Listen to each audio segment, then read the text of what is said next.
Espainiako Kongresuak onartu du kirolaren legea aurreko astean batzordean eztabaidatu ostean EAJak bultzatutako zuzenketa batek bide ematen die euskal surf eta pilota selekzioei nazioartean lehiatzeko, baina legeak beste hainbat gauza arautzen ditu, besteak beste zehazten du zer zigor jarriko zaien kirolariei Espainiako selekziora joatari uko egiteagatik. 98. artikuluan jasotzen da, arau hauste larritzat joko dela, besteak beste arrazoirik gabe selekzio nazionalen deialdiei uko egiteari. Gainera, zabalik uzten du klubak edo taldeak zigortzeko aukera, horiek ez badituzte beren jokalariak selekzioen esanetara uzten. 1990ko kirolaren legean ez den zigorrik jasotzen klubentzat. Orduko lege hartan baziren ere zigorrak, baina ez zegoen zehaztuta zenbatekoak izango ziren. Oraingoan bai, arau hauste larrientzako 3.000 eta 30.000 euro arteko zigorrak jasotzen dira. Beste hainbat zigor jasotzen dira kirolari horientzat, gainera kirolgunetara sartzeko debekua eta federazio lizentzia kentzea. Lehenbizikoa gehienez 5 urtekoa izango da eta bestea 2 eta 5 urte artekoa. Arratsaldeon guztioi, aurreko astean jada Euskal Herria Bilduk iragarri zuen ez duela gustoko legea eta atzokoan abstenitu egin zen. Mertxe Aizpurua Kongresuko bozeramaileak adierazi zuenez, ez dute babestuko zigor larri baten mehatxupean Espainiako selekzioarekin jokatzeko derrigortasuna ezartzen duen lege bat. En esta ley, que la sociedad vasca esperaba que eliminara los cerrojos para poder disfrutar del juego de las selecciones, se sigue manteniendo en esta ley, con la excepción que se abre a estas modalidades de arraigo social e histórico. Por todo esto, no podemos dar nuestro voto favorable a esta ley, que impone la obligatoriedad de jugar con la selección española, la de asistir a las convocatorias de las selecciones deportivas españolas, bajo la amenaza explícita de considerar infracción muy grave la falta de asistencia, lo que acarrea sanciones, entre ellas la pérdida de la licencia deportiva. Ordea Joseba Agirretxea EAJko bozeramaileak surf eta pilota selekzioen nazioartean lehiatzeko aukerari eman zion garrantzia entzun. Es, antes que nada, un derecho que nos correspondía, algo normal, algo que hay que aceptarlo con normalidad política, normalidad institucional, si se cree verdaderamente en la concepción política que se tiene y, sobre todo, si se es demócrata. Y a partir de ahí, pues desde una perspectiva de las reivindicaciones vascas, históricas, deportivas, sociales, es un paso más. Kirolegaren bueltakoa korrela bada besterik gaurko lerroburuetan Nafarroak aurrekontuak izango ditu berriro. Izan ere Foru Gobernuak eta Euskal Herria Bilduk aurrekontuen 4. ituna sinatu dute gaur goizan parlamentuan, Iruñan datorren urterako hainbat neurri fiskal barne. Hala gobernuak legegintzaldiaren amaiera egonkorra izango dela bermatuko du. Guztira 15 milioi euroko aurrekontuak dira, zeinetatik 5 milioi osasun zerbitzuak hobetzera bideratuta dauden, beste 3 milioi hainbat gizarte zerbitzuin hartzeko erabiliko dira eta beste 2,5 udal jabetzako ikastetxeak hobetzeko. Hitzarmena gainera zazuen da 40.000 euro bideratuko ditu euskara sustatzera. Elma Saiz Ekonomia eta Ogasun Kontsillaria eta Unai Ugalde parlamentuko presidentea urren ez urren. Daintxe bertan hartu izan ditugu, hemen alboan dugun areto instituzional honetan, 2023 urterako Nafarroako aurrekontu orokorren foru lege proiektua, Elma Saiz Kontseilariaren eskutik. Es un proyecto de cuentas generales de Navarra y para Navarra, con más de 2.700 millones de gastos dedicados a salud, a la educación, a los derechos sociales, con casi 250 millones de euros destinados a políticas financiadas con los fondos europeos Next Generation, que van a ser, y de hecho son ya, palanca que va a empujar el cambio de modelo productivo que debemos llevar a cabo. Estoy convencida de que hoy a esta Cámara hemos traído el mejor proyecto de cuentas generales posible en el contexto actual. Alare 2023 urteko Nafarroako aurrekontu orokorren negoziaketak azken ordura arte iraun dute. Gaur goizean itxi baitute akordioa gobernuak eta oposizioko alderdi nagusia den Euskal Herria Bilduk. Azken honek prentsaurreko bat deitu nahi izan du kontu orokorren proiektuaren entregaren ostean ñabardura fiskalak eta negoziazio honen irakurketa propioa ezagutzera emateko horrela mintzatu dira. Eta gaurkoan esan dezakegu akordio bat erdietsi dugula. Akordio horren bidez Euskal Herria Bilduk konpromiso hartzen du bai aurrekontuak eta bai gobernuak aurkeztuko dituen neurri fiskalak ahalbidetzeko abstentzio baten bidez. Eskuinerekiko alternatiba aurrerakoia eta ezkertiarra eratzeko. Akordio hau norabide horretan doa, gehiengo sozialen bizi baldintzak eta zerbitzu publikoak hobetzeko. Lan gatazketara salto Elak eta Labek grebara ditute Bizkaiko merkataritzako zenbait sektoretan, larru eta oinetako saltzaileen eta arropa dendetako eta merkataritza orokorretako langileen hitzarmena negoziatzen ari dira orain, bada Zekobi eta Bizkai dendak patronalak negoziazioa blokeatzen ari direla salatu dute. Irati Xionra Labeko zerbitzu pribatuetako arduraduna. Eta beste alde batetik patronalari mezua luzatu nahi diogu nahikoa dela. 2019tik gabiltza negoziatzen, proposamen pilo bat egin ditugu soldata igoeren inguruan, eta ezerk ez die balio eta jarraitzen dute lehengo egunetik aitzakia berberarekin. Haiei denari zaiela igotzen, arazoak dituztela gastuei aurre egiteko, baina antza denez denari egin aldiote aurre soldata igoere izan ezik. Bestaldetik, Parisek Ipar Euskal Herriaren eta Hego Euskal Herriaren arteko polizia kontrolak 6 hilabetez luzatzeko hartu duen erabakiaren biharamunean immigrazioaren lege berria aurkeztu du Frantziako barne ministroak. Urtarrietik aurrera hasiko dira neurri sortaren inguruko eztabaidak eta han artean lege proiektuaren norabidea zein izango den iragarri du. Barne ministroaren hitzetan zehazki, zintzoak izango dira, gaiztuekin berriz gaiztuak. Izan ere, etorkin delitu gileak Frantziatik kanpo ezarri nahi ditu barne ministroak eta lan egitera doazenak lagundu. Horiek horrela Frantziako estatutik kanporatzeko aginduak zorrotzago betetzeko premia badela uste du eta departamenduetako prefetei eskatu die kanporatze agindua duten migratzaileen jarraipen zorrotza egiteko bizia ahal bezain beste zailtzeko.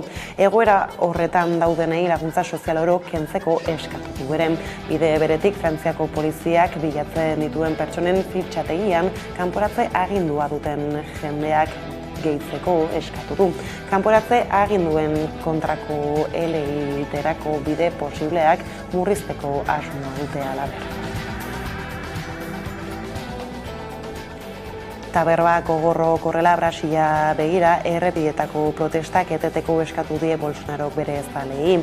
Igandean, Luis Ignacio da Silva Lula ezkertiarrak Brasilgo hauteskundeak irabazi zituenetik Jair Bolsonaro jarduneko presidente ultraeskuindarraren jarraitzaileek protesta ugari egin dituzte herrialdeko kaleetan, kamioilariek esaterako Brasilgo errepide nagusiak blokeatu dituzte eta hala trafikoa oztopatu. Bolsonarok bere jarraitzaileei atzo goizaldean eskatu zien errepideetako protestak eteteko, joan etorriak errespetatzeko gain zuzen.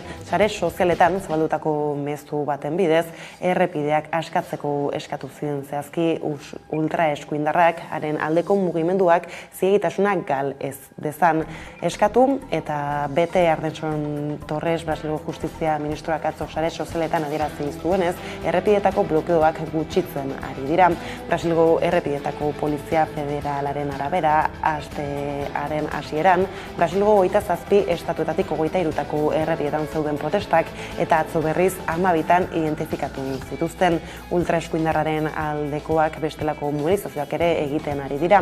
Eren egun esaterako Brasilgo kuartel militar ugariren inguruan bildu ziren Bolsonaroren aldekoak protestan eta Lulak osatuko duen gobernuaren aurkako eskuartze militarra eskatu zuten. Lulak 2023ko urtarriaren batean egingo du presidente karguaren zina eta hori eragotzi nahi dute Bolsonaroren jarraitzaileek herrialdeko plaza askotan adierazi dutenez. Eta gurera bueltan gerra eta memoria historikoa lantzen dituen Indesirables erakusketa ikusgai duzue Santelmo Museoan urtarriaren 29 artean zabalik izango da eta bitartean hainbat jardunaldi antolatu dituzte. Horrez gain, astearte eta larun batetan doako bisita gidatuak egingo dira. Josune Uribe Santelmoko teknikariak azaldu digu zer topatu daiteken bertan. Ze ikusileik hemen ikustei lanak, batizpada arte garaikidie. Gero lan hauekin batea baite daude gero dokumentu batzuk, bai dira planuek, marrazkisek eta hola, eta gero da baite teori asko edo baite idatzi asko hau dana pixka kontestualizatzeko ez. Lerroburuekin bukatzeko berriz kiroletan Realak Europa Ligako final 8enak jokatuko ditu. Txuri urdinek galdu egin zuten atzo Manchester Uniteden aurka anoetan, baina lehen postuan amaitu dute ligaska. Zapore honeko porrota izan zen, sari handia eskuratu baitzuten. 6-5 partida irabazita ezin izan zuen ligaska biri bildu, baina normala ere bada Manchester Uniteda baita beti. Europako txapelketen xarma erabatekoa izan zuen anoetako partidak estadioaren aldiriak, bi taldetako zalez bete ziren neurketa hasi baino dezentez lehenago, eta batzuen eta besteen oiloak ozen entzun ziren kanpo aldean. Agian bisitariei gehiago nabaritu zitzaien egun osoko jarduna eta nabarmenago agertu ziren. Ordea etxeko zaleena izan zen barrualdeko agintea, txuri urdinen aldeko aldarriek eta untza musikataldaren abestiek auspotu zuten armaietako jendetza ikusi.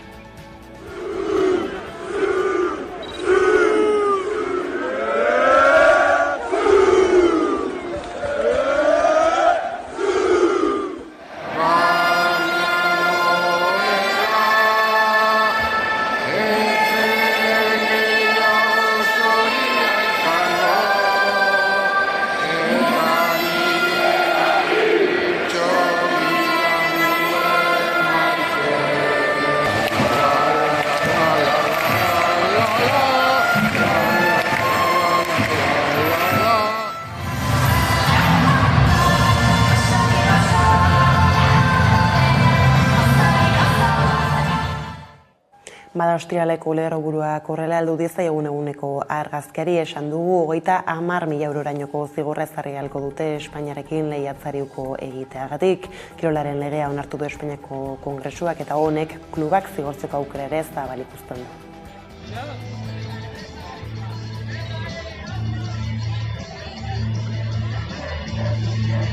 Munduko pilota batzarrari eta Euskal Pilota Federazioei eskatzen diegu jarrai dezatela egoera honi irtenbide bat aurkitzeko lanean eta har ditzatela helburuak lortzeko bidean behar diren erabakiak.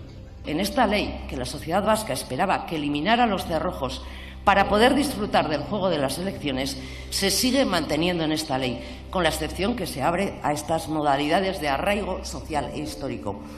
Por todo esto, no podemos dar nuestro voto favorable a esta ley que impone la obligatoriedad de jugar con la selección española, la de asistir a las convocatorias de las selecciones deportivas españolas bajo la amenaza explícita de considerar infracción muy grave la falta de asistencia, lo que acarrea sanciones, entre ellas la pérdida de la licencia deportiva.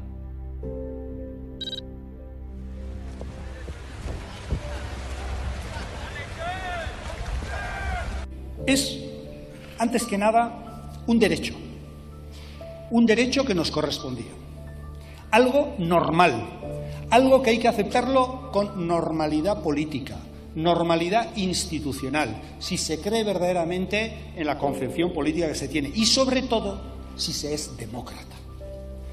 Y a partir de ahí, pues desde una perspectiva de las reivindicaciones vascas, históricas, deportivas, sociales, es un paso más. Bestaldetik ekonomia arloko gaiei helduta aipatu dugu dagoeneko Elak eta Labek grebara deitu dituzte Bizkaiko merkataritzako zenbait sektoretako beharginak gaur Aieradur eta Lankira izan da Bilbon egin duten protestan. Bizkaiko merkataritza sektorea grebara deitu dute Elak eta Labek. Sindikatuen arabera lanuztearen jarraipena 75 eta 80 artekoa izan da. Ez da egiten duten lehen greba 2019tik lan ituna negoziatzen baitaude. Hala langileen nekea eta haserrea nabaria dela adierazi dute sindikatuek. Sektorean nekea eta haserrea nabaritzen ari dela, oso sektore prekarizatuak eta feminizatuak dira, oso soldata basuekin, lanaldi partzialekin batez ere, eta orokorran bizitzen ari garen bizitzaren garestitzearen igoerak bereziki kolpatzen ari diren sektoreak dira. Izan ere, Sekobi eta Bizkaidendak patronalak negoziazioa blokeatzen ari direla salatu dute. Eta jarraitzen dute lehengo egunetik aitzakia berberarekin. Haiei denari zaiela igotzen, arazoak dituztela gastuei aurre egiteko, baina antza denez denari egin aldiote aurre soldata igoere izan ezik. Patronalak kapilaren araberako soldata igoerak eskaintzeko prest daudela adierazi dute sindikatuek. Proposamenak baina baldintzak dituela ohartarazi dute. Prest daudela KPI-aren araberako soldata igoerak emateko, baldin eta guk moldatzen badugu gaur egun kobratzen den antzinatasuna, urte batean edo bitan ez dakala eskuratzea almen galera handia, baina peluzera bai dakar. Bai dakar alde handia dagoelako 1.200 euroko 1/5 edo 1.000 euroko 1/5, oso zifra desberdinak dira. Grebak izpide ditugula bada besterik bigarren grebaldiak tentsioa igo du Bizkaiko metalgintzako gatazkan 3 lanuzteak eginda sindikatuak mobilizazioak gogortzeko prest agertu dira lan hitzarmena berritzeko akordiorik ezean asteartean dira biltzekoak patronalarekin. Horrez gain, ertzaintzak piketen aurka erabilitako indarkeria salatu dute sindikatuek.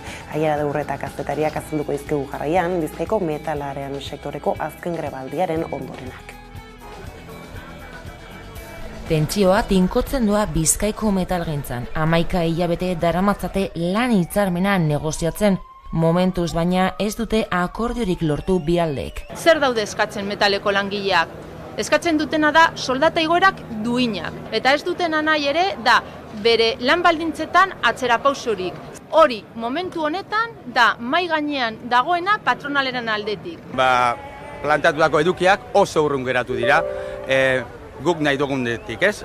Azaroren 8an negoziazio mailaren 15. bilera izango dute FDN patronalak eta LAB, ELA, Comisiones Obreras eta UGT sindikatuek.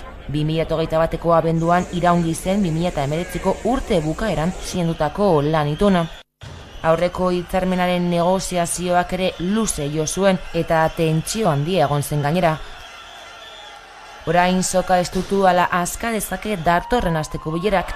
Sindikatuek dagoeneko 6 greba egunetara deitu dituzte Bizkaiko metalgintzako 52.000 langileak eta iragarri dute halaber mobilizazioak gogortzeko prest daudela. FBMI argi eta garbi utzi borrokan jarraituko degula hitzarmen berri bat lortu arte. Baina bai izaten dut argi eta garbi, salto kualitatibo bat eman beharko genukela. Egun gehiago, ez 3 bakarrik, egun desente gehiago.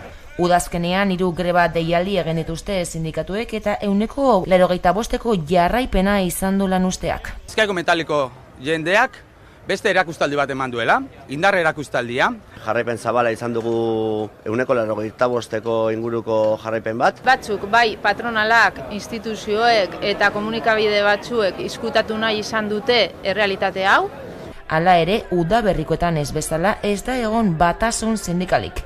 Hala, LAB, Comisiones Obreras eta UGT sindikatuek batetik eta ELAK bestetik protestak egiteaz gain, plataformak eta ELAK proposamen ezberdinak ere aurkeztu dizkiete FDMI. Eta nahi dutena da lan baldintzak eta bizi baldintzak duinak. FDMek ez dituenak eman nahi sektore osoari, naiz eta beraien hitzetan ere etekinak euki enpresak. Bizkaiko metalgintzan ditutako grebak arrakasta handia izan du sindikatuen arabera, jarraipena 85%koa izan baita. Patronala eta sindikatuak negoziatzen ari diren lanitunak 52.000 langileri eragiten die gainera. Bada Hamaika Telebistako lantaldeak hainbat grebalarirekin hitz egin zuen greba honetan lan egiten duten enpresen egoera gertutik ezagutzeko ikusi.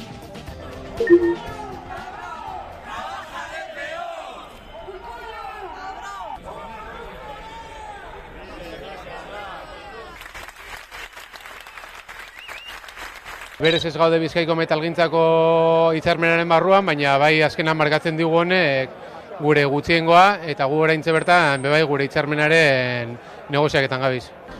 Ez, egoera hitzarmen propia daukagu, baina ez da bakarrik hitzarmen propia ukitzea. Azkenean begitu bizu, gure basie beti izango da hitzarmen provintziala. Eta horregaitzi burruko behar dugu. Gure enpresa hil zehar dau. Eurek gure produkzioa eramango da beste kontinente batera, eta izango da deslokalizazion hutsa. Eta botago gaituzte. Produkzioan egoten garen guztizak, joan gara galera. Greban gauz, baina nagusiek ez dabe zer egin. Ez dira geugaz harrematan jarri eta ez dira mogidu. Txarraz, konbenio bat nahi dugu eta bazte gure emotea eta gabiz ateak sarratuta dauzkagu eta orduan hau aprobetsatzen dugu zeu zer egiteko. Aber alba dugu egin da denon artean zeo zer atadetan badugu. Una enpresa potentie da, multinazional bat, da hitzarmena dekogu internu bai, baina gure geunke, bultzatu bai, hitzarmen Bizkaikue, provintziala, danok aukin deizien, gandorazko hitzarmen bat, eta gandorazko egoeri, biharra iteko. Lan baldintzak eta ez dira, trabajadores directos ez da egoera galanta, Laurehun langileko enpresa da, kaleraketa asko dago, eta ez daukagu soldata oso handiak, eta ez dago egoera, ez dago oso ondo hor. Egia esan da. Ez da egon kaleraketa masiboa egun baten, baina hilabete guztietan kaleraketa despido disiplinarioak deritxote beraiek, baina denak ez daude bat ere justifikatuak.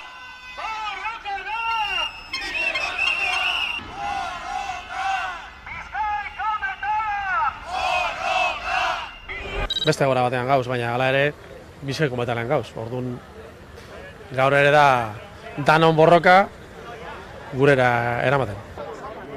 Hitzarmen provintzial bat, base on bat eukitzeko, da gero, jentia, dauena jente gaztia eta egoera eskazan sartzen da jentia gaitxik borrokoen behar dugula. Nobere gaitxik borrokoen behar da. Baina pizkat solidari hori elkartasune, pizkat hori mantendu badugu. Eta horre gaitxeko zemen. Atzoko egunean berriz dozenaka lagun bildu ziren Donostiako udaletxearen aurrean etxebizitza eskubidea dela aldarrikatzeko etxegabetzen debekuak xikitu eta alokairu eta hipoteken prezioa mugatu behar dela ohartarazi zuten. Halaber, desazkunde turistikoaren beharra mahai gaineratu zuten.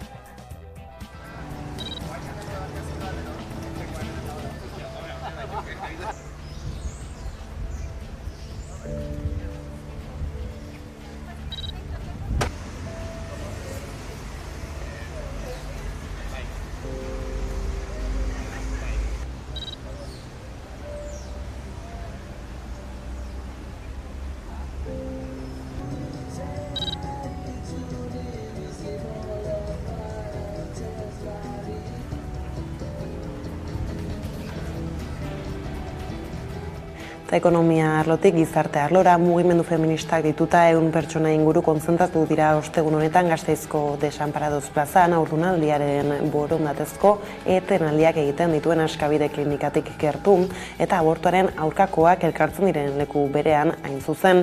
Askida gure gorputza gure erabakia lelopean abortatzeko eskubidearen alde egin dute eta abortuaren kontra daudenen jazarpena salatu.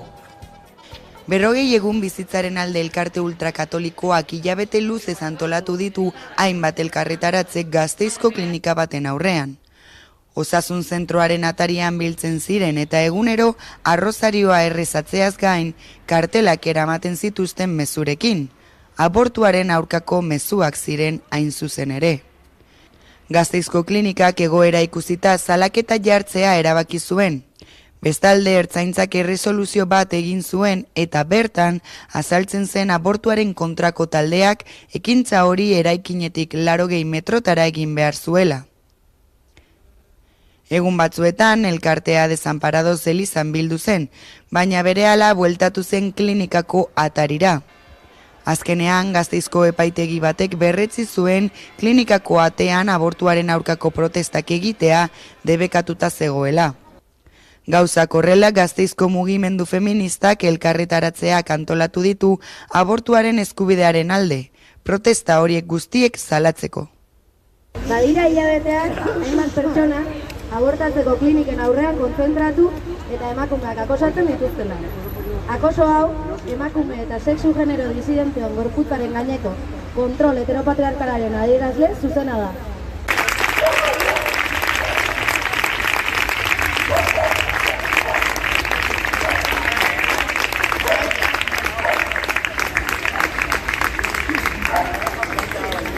Orain ikusteko dago 40 egun bizitzaren alde mugimenduak protestak egiteari utziko ote dion edo Desanparados eliza bere topagune berria bihurtuko duen.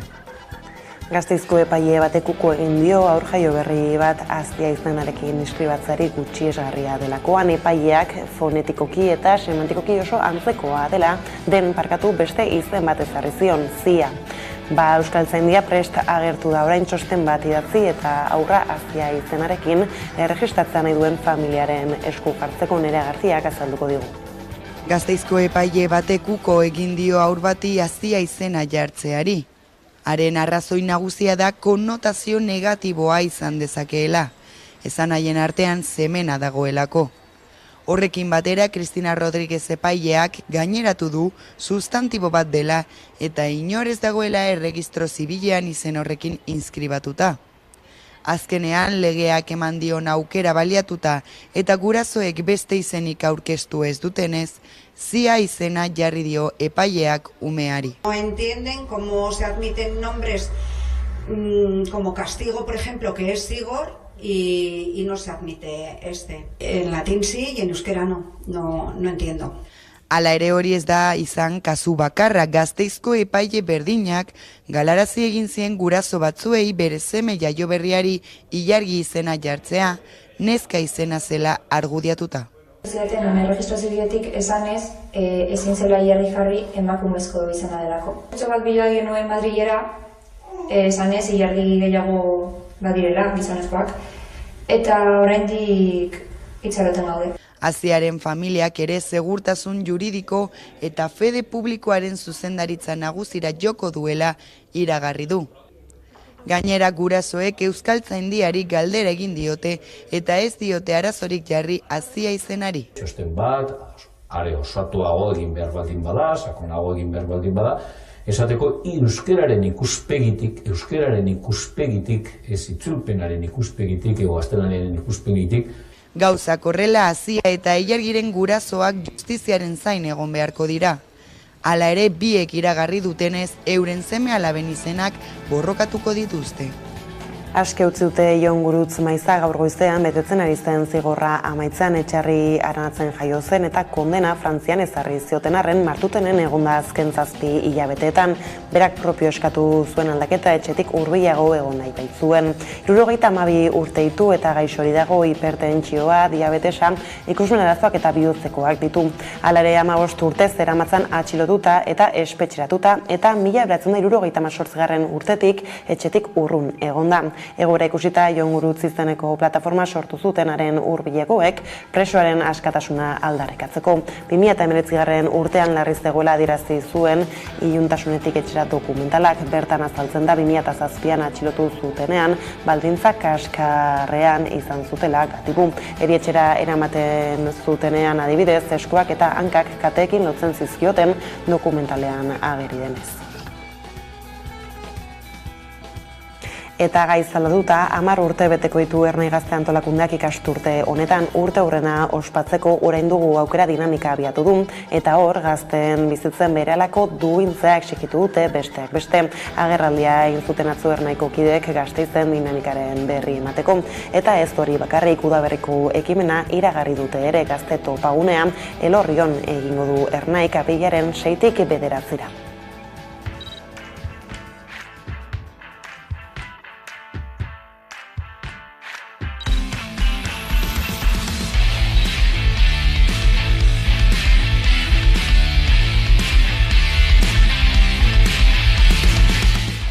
Urrengo hilabetetan, kaleak hartzera, borrokatzera eta bestelako mundu bat posible delaren alde antolatzera dei egiten diogu Euskal Gazteriari.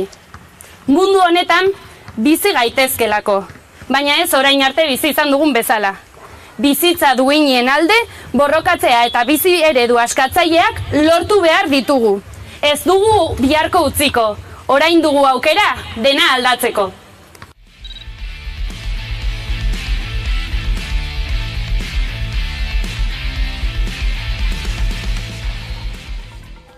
Ordea Gazte Euskaltzaleen sareak buelta eman dio aurtengo euskaraldiaren leloari hitzez ekiteko garaia izenpean egingo dute ariketa kolektiboa azaroaren 18tik abenduaren 2 eta haren atarian gaztaldia egingo du sareak ekintzez hitz egiteko garaia da lelopean. Izan ere euskararen aldeko autua egitea oztopatzen duten faktoreak egiturazkoak direla nabarmendu du sareak. Azaldu dutenez, 11 oztopo bizi dituzte euskaraz bizitzeko autua egiten duten gazteek eta euskara dena ezin da norbanakoaren motxilaren gain utzi euren arabera. Horregaitik diote euskaraldiak proposatzen duen ariketa babestu eta parte hartzeko deia egitaz gain ekintzez hitz egiteko garaia ere badela. Ekintzez ari direnean egiturazko baldintza egokiak sortzeaz ari dira, gazteak etengabeko estres linguistikoan bizi behar ez daitezen, hau da, gaurkoz horrela bada ere, etorkizunean egunerokoan euskaraz bizitza ahalegin bat suposatuko ez duen autu politiko kontziente bat izan behar ez dadin. Eta topaketa zein hausnarketa eguna izango da bihar Azkoinen Nafarroako Erriberan egun osoko jai egitaraua antolatu dute agertopaketetan. Inguruko herrietako euskaltzaleek euskararen aldeko ekimenen ideiak ezagutu eta partekatu ahal izango dituzte goizeko tailerretan. Jarraian bazkaria, pirritx eta porrotx, kontzertuak edota pilota partidaz gozatu ahalko dute. Ospakizunaren helburua bada ager eremuko euskaltzale eta euskaren presentzia indartzea. Agertzera, agertzeko momentua, euskara plazetara eramateko momentua.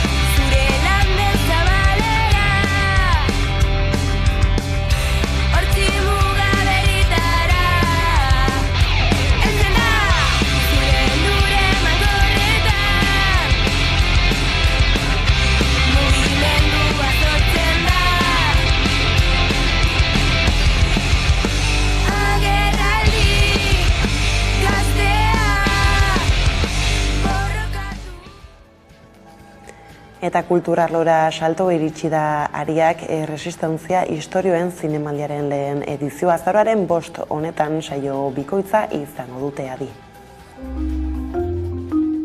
Iritsi da ariak Erresistentzia istorioen zinemaldiaren lehen edizioa. Azaroaren 3-tik 13 bitartean 13 film eta dokumental proiektatuko dira Hernanin kulturarteko plaza feministan. Herritarron begira zabaltzeko eta munduan gertatzen diren eskubideen urraketak ikustarazteko xedearekin jatorri eta gai desberdineko lanak egongo dira ikusgai. Azaroaren 5 honetan saio bikoitza izango dute, goizean La vida después de Lisis Alba Sotorraren dokumentala. Oso saritua izan da eta Emmy sarietarako nominazio jaso du. Arratsaldean Como yo quiera filma ikusiko dute. Egipton pasaden hamarkadan izandako iraultzaren manifestaldietan bortxaketa masiboak izan ziren, eta horren aurrean emakumeek erresistentzia antolatu zuten.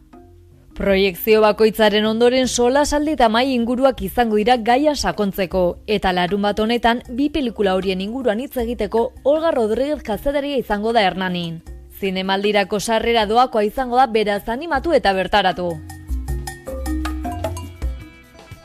Eta horrela iritsi da albistegiaren bukaera. Josu Erkoreka Eusko Jaurlaritzako segurtasun sailburua izan genuen atzo gurean, eguerdiko magazinean, gonbidatu nagusi gisa, gradu progresioak eta hauen ezeztatzak izpide bada hizketaldia berreskuratu eta alaxe agurtuko zaituztegu. Gaur besterik ez, beraz gure aldetik hauek izan dira, eguerdiak guran gaur utzituenak guztiak eta gehiago nahi duzuen aldiro, 11 atarian asteburu ona izan.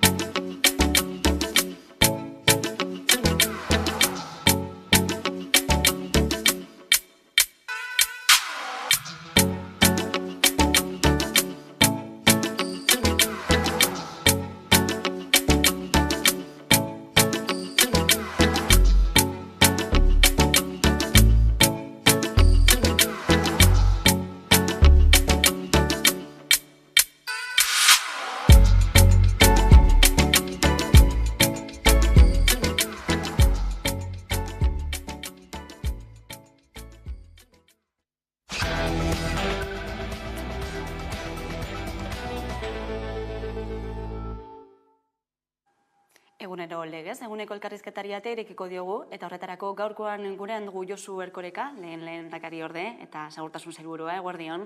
Eguerdion, bai. Bueno, eguneko albiste ere bada, eren egun gertatu bezala, Eusko Jaurlaritzaren Justizia Sailak preso bati emandako 3. gradua bertan beran, baliogabetu egin duela Espainiako Auzitegi Nazionalak. Zenbait valorazio egiten duzue? Bueno, hori joko arauen aplikazioa besterik ez da. Zan nahi dut, horrela jasota dago. Azken erabakia beti epaileak dauka. Eta, administrazio penitentziarioak bere erabakiak hartzen ditu, bere valorazioen arabera, eta hor kartzela guztietan, presontegi guztietan dago batzorde bat baloratu egiten duena, presoaren norabidea, evoluzioa, nola aldatzen doan, bergizarteratzeko zenolako baldintzak betetzen dituen ala ez, baina azken erabakia gero epailea berak hartzen du, ezta?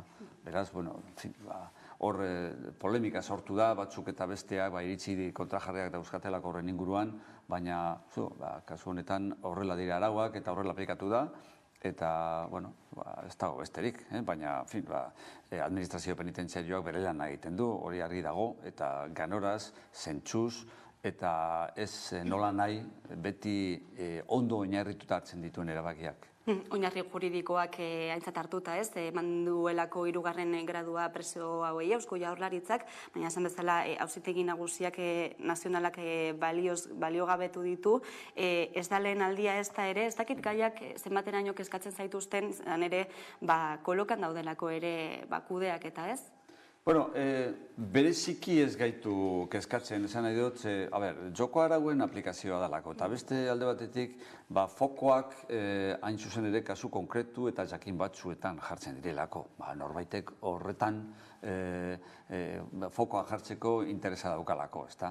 Baina horrako erabakiak maiz hartzen dira, egunero eundak hartzen dira, edo hamarkadak hartzen dira asko, eta fokoak kasu jakin eta konkretu horietan jartzen dira, interesa dagoelako hori nabarmen arazteko, baina horrek ez du balditzen zen sistema, ez da hemen justizia sailak erabiltzen dituen irizpideak eta planteatzen dituen jokamoldeak, urrundik ere ez da. Datorren urterako aurrekontu proiektua ere izpide, egunotan, atzokoan aurkeztu zenuten, esaterako segurtasunerako inbertzia, honeko 3 handituko da, datorren urterako, zertara bideratuko da, batez ere? Labur esatearren. Gurea bezalako sail batean ez dira aurrekontuak barritzen goitik eta bera urte batetik bestera. Hemen besteak beste soldatak irunsten dituzte 4 eurotik 3, eta hori urte guztietan berdina da, ezta? Baina berrikuntzak egin beharra badago, batez ere baliabide teknologikoetan, baliabide telematikoetan, eta gero jasangarritasunaren ikuspuntutik baita ere lanak obrak egin behar dira ertzainetxe batzuetan, eta flota baita ere ibilgailuen flota berritu beharra dago kotxe hibridoekin eta entxufagarriak diren ibilgailuekin. Hor erronka garrantzitsuak ditugu, ezta? Eta gero, aurtengo nobedadea izan da lehenengo aldiz, ikusita batez ere baso zuten esperientzia zenolako izan den udan zehar eta uda ostean zehar, helikoptero bat alokatzeko lehenengo aldiz, diru kopuru bat jartzen dugula aurrekontuetan, datorren urtean, aurtengoa izango balitz, baliabide propioak izan ditzagun, sozutei garrantzi gehiagorekin edo indar gehiagorekin erantzuna izateko. Hau, logikoa denez, Jaurlaritzak ez du bakarrik egiten, foru aldundekin batera baino, foru aldundien eskumenekoa baita, bai basoen kudeaketari buruzko eskumena, eta baita ere zuhiltzaileen inguruko eskumena, ez da. Zeren arabera hartu da erabaki hori, izan ere ikusi ditugu ere zelako zuteak izan diren azken asteotan, geroz eta ohikoagoak izango dira horiek gurean? Argi dago, aldaketa klimatikoak bere ondorioak dituela, eta ondorio horien artetik nabarmenena gure artean da muturreko fenomeno meteorologikoak ugaritu egiten direla, ezta? Eta muturreko fenomeno meteorologiko horien artean uholdeak daude alde batetik, gurean aspaldidanik ezagunak direnak, baina baita ere bestalde batetik baso zuteak, zuteak eta baso zuteak bereziki, hauek guk ezagutu izan ditugu, baina ez dirudinez orain edo hemendik aurrera ezagutuko ditugun indarrarekin, Eta aurten, ikusi dugu benetan kezkagarria izan daitekela, eta ezinbestean pentsatu dugu gerora begira hor neurriak hartu beharra dagoela, eta baliabide propioez hornitu beharra daukagula guk ere, arrisku horrekin urrengo urteetan ere benetan jarraitzen baldin badugu, geure indarrekin erantzuna alizateko ganoraz eta indarrez, eraginkortasunez. Aurrekontuetan barne biltzen den beste berritasunetako bat da, ertzaintzako agentek kamerak eramango dituztela soinean, datorren urtetik aurrera, zein helburu du honek? Honen helburu argia da gardentasuna. Ertzaintzak kalean ibili behar duenean, eta batez ere indarra erabili beharra daukanean edozein momentutan, manifestazio bat hauelako edo hainbat baldintzetan, sarri gertatzen dira eztabaidak, batek salaketa bat jartzen duelako esanez ertzain konkretu edo besteak desproporzioz jokatu izan zuela. Eta hor iritzi kontrajarriak daude, ikuspuntu ezberdinak daude, batzek gauza bat esaten du bestea kontrakoa, gero auziperatu egiten da hori eta auzitegiaren aurrean ere bakotsak bere tesia mantentzen du, gero irudiak ere izatekotan daudenean irudi partzialak izaten dira, batzutan manipulatua baita ere, orduan modurik argiena horretan zalantzarek ez izateko eta modurik gaina gardenena, informazio zehatza, fidagarria eta epailearentzat baliagarri izan daitekena eukiteko da, ertzainak berak, itzal bakotsak, horrelako egoeren aurrean indarra erabili beharra daukanean, kamera piztu, eta zer egiten duen eta zer egiten ez duen argi eta garbi geldituko da horri islatuta, eta danon onerako, ertzainaren beraren bermerako, eta batez ere, epaileak horren inguruan prozesuren bat edo ezagutu beharra badauka, datuk eta frogoak eta hor mai gainean izango dituelako, gardentasun osoz eta argitasun guztiz lortutakoak, ezta? Nolakoa izango da orduan funtzionamendua? Une oro egongo dira grabatzen, ala agenteak piztu eta itzaliko ditu? Ez, horretarako protokolo bat egongo da. Ez gara lehenengo polizia hori martxan jartzen dugunak. Badira, hemen ez asko oraindik ere horrelako tresnak eta dauzkatenak. Orduan, horren inguruan badaude protokolo landuak. Une oro ez luke zentzurik izango, eztabaidagarriak ez diren egoera askoren aurrean grabatzen egoteak zentzurik ez daukalako. Baina momentu delikatuak sortzen direnean, protokoloak berak zehaztuko luke, indarra erabili behar duzunean, ala norbaitekin enfrentamentu bat daukasunean, ala norbait zure kontra datorrenean, edo horrelako baldintzak suposamenduak jarriko lirateke, eta horrelako kasuetan aktibatu, beti ere abizatuz, hori ere protokoloak izango du, zurekin dagoenari aldez aurretik abizatu zu, martxan jarriko dut kamera hemen daukadana, eta hortik aurrera mundu guztiataki han zer gertatzen ari den, eta gertatzen ari den guztia grabatzen ari dela ertzainak daukan soinean daraman kamera horrekin, ezta? Horrekin denok irabazten dute, gardentasunak, argitasunak irabazten du, ertzainak bermea irabazten du, eta justiziak ere nik uste dut aurrera pauso nabarmena ematen du, frogen ikuspuntutik, ez da. Datorren urtetik aurrera izango dira erabilgarri, hori egin aurretik frogarik egingo duzue? Froga bat egin izan zen, piloto bat, Irunen, Bilbon eta Gasteizen. Eta, froga horrek erakusten eman zuen, baliagarria, tresna baliagarria dela, baina, martxan jarri genituen aparatuak eta bere arazoak zeuzkaten, eta ajuste batzuk egin beharra zegoen, horren ebaluaketa bat egin zen, eta, hori egin eta gero, orain kontratua martxan daukagu, froga piloto horretaz haratago, erosi behar diren 387 kamera guztiak erosi alizateko. Horretarako espediente bat martxan jarrita dago. Gure kalkulua da, datorren urtean, 2023 urtearen amaieran, kamera horiek egongo direla, eta horiek banatuko dira ertzainetxe diferenteen artean, eskura izan ditzaten, erabili behar dituztenak, logiko denez. Uniformean joango dira txertatuta? Bai, hemen aurrean, bai. bularrean. Zer izango nuen, orduan aipatu dugu ez, praktika txarrak egotekotan ere ateak irekitzen direla, ez, ikerketak abiatzeko esaterako. Bueno, hori beti dago zabalik. Zer edo salaketa bat dagoenean, salaketa horiek ikertu egiten dira, aztertu egiten dira, eta asko gainera auziperatu egiten dira. Eta auziperatze bat dagoenean argita garbi gainera, horretan ikerketa, epaileak berak bultzatutako ikerketa bat dago, eta epaileak esaten du zer dagoen ala zer ez dagoen. Baina kasu honetan, esan edot, artzain bakotzak bere kamara badarama, horrelako gertakizunetarako oso tresna baliagarria da, zer gertatzen den eta zer gertatzen ez den argi eta garbi geldituko delako horretan, ezta?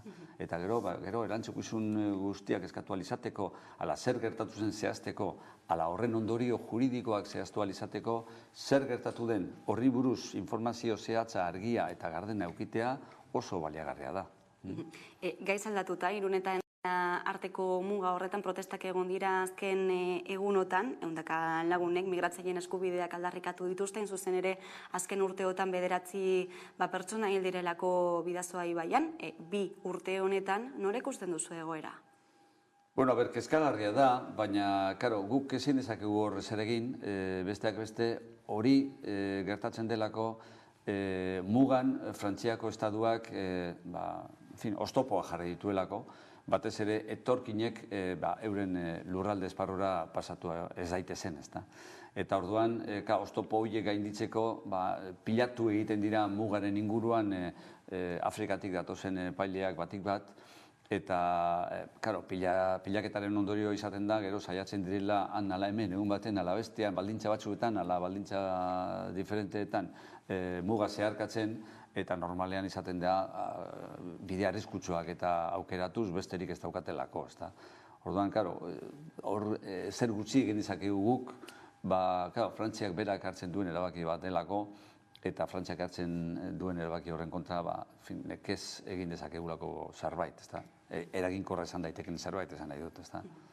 Garaiotan segurtasuna hitz egiten denean ezin dugu ahaztu internet edo mundu digitala, ez? Zibersegurtasunaz ere hitz egin behar da. Euskadin esaterako, Euskal Autonomia Erkidegoan, delitu informatikoek 180 egin dute gora azken 4 urtean, zeintzuk dira ohikoenak? Bai, egia da, izugarrizko gorakada egin dute. Ohikoena fraudea da. 180 gutxi asko. Iruzur ekonomikoa.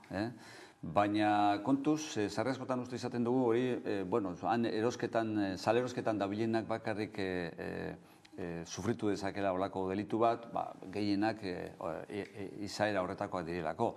Baina kontuz, mehatxuak ere gora egiten dute, nortasunaren lapurketa ere gora egin du,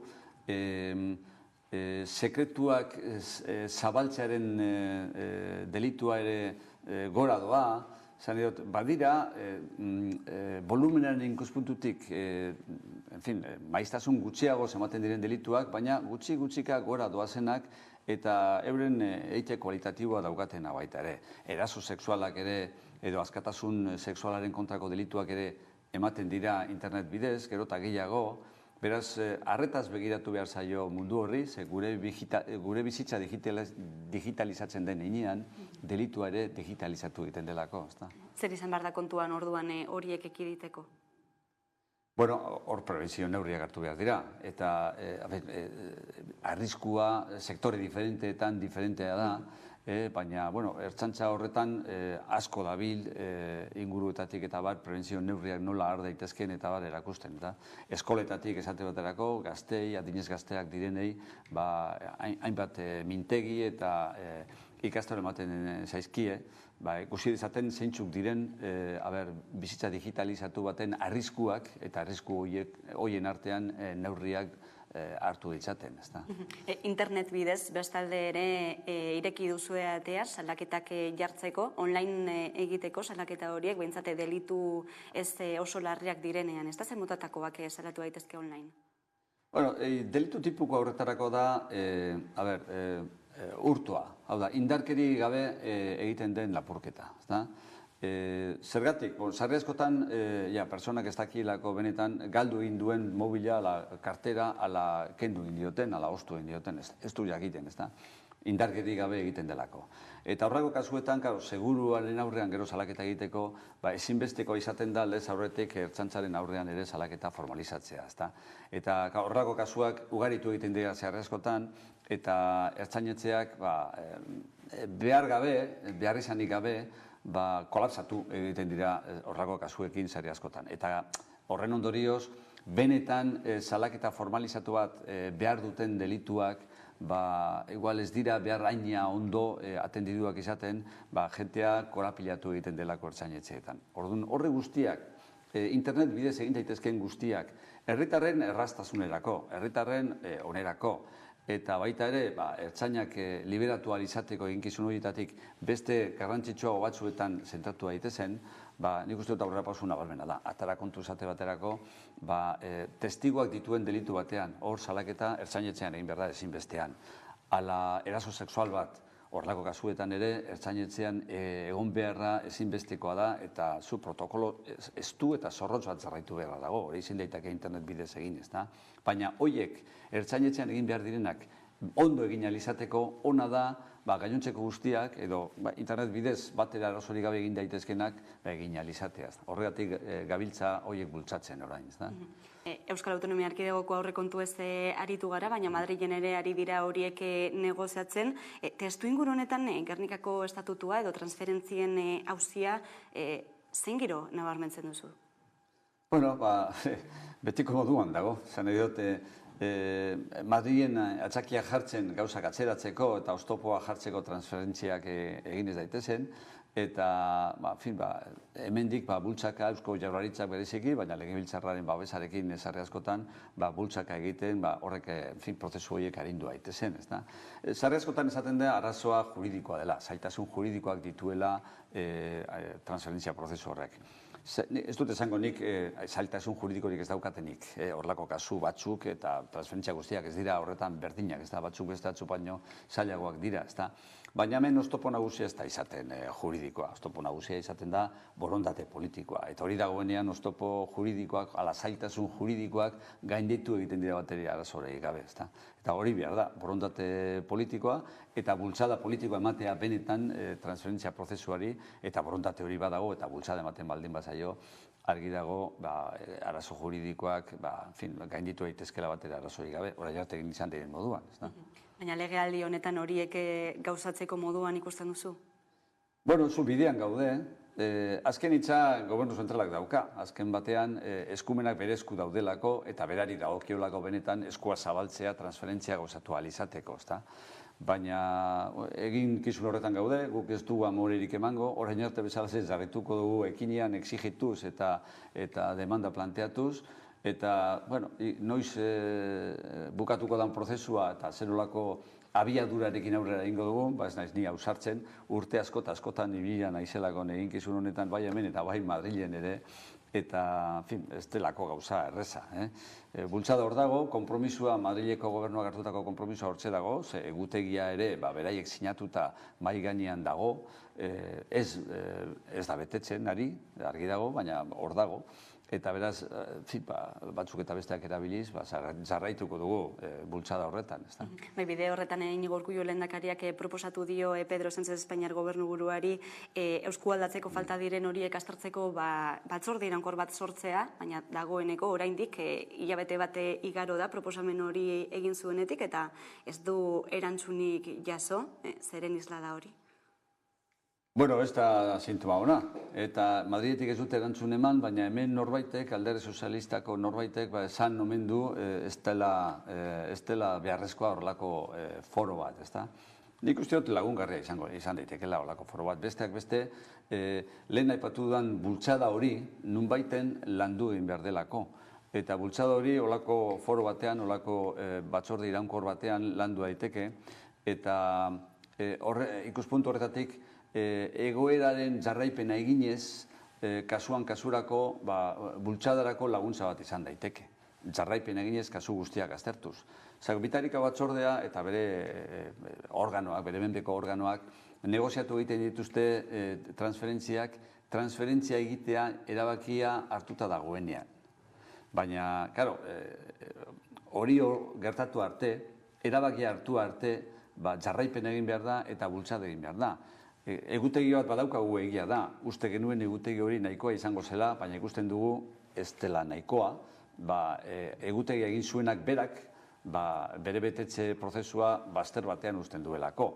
Beraz, holako bitariko batzordea lagungarria izan daitekela uste dut. Ikusiko dugu ia azken erantzuna zein den, orain arte ez da erantzunik egon. Hemengoa ez dut nik erantzuntzat ematen, Madrilek berak, ala Sánchezek berak erantzuna ematen ez badu. Ikusten duzue transferentziaren bat egon daitekela agertu momentuz? Bueno, badira batzuk bueltan daudenak eta asko atzeratuko ez direnak. Hurbileko trenbideen ingurukoa esate baterako, oraindik badira hor arlo horretan transferentzia batzuk egiteke, eta hori nahiko aurreratuta daude, eta transferentzia bat egin dezakegu, eduki dezakegu hemendik ez luzera. Baina gauzak oraindik lotu gabe daude osoan, eta ez naz ni ausartzen data konkretuak ematen. Gaiz aldatuta eta indarkeria matxistarekin lotuta ere, udan zehar ikusi dugu zenbat eta zenbat baziztada izan diren emakumeen aurka, jaien epe hori amaituta, ez dakit zenolako ondorioak ikusten dituzun?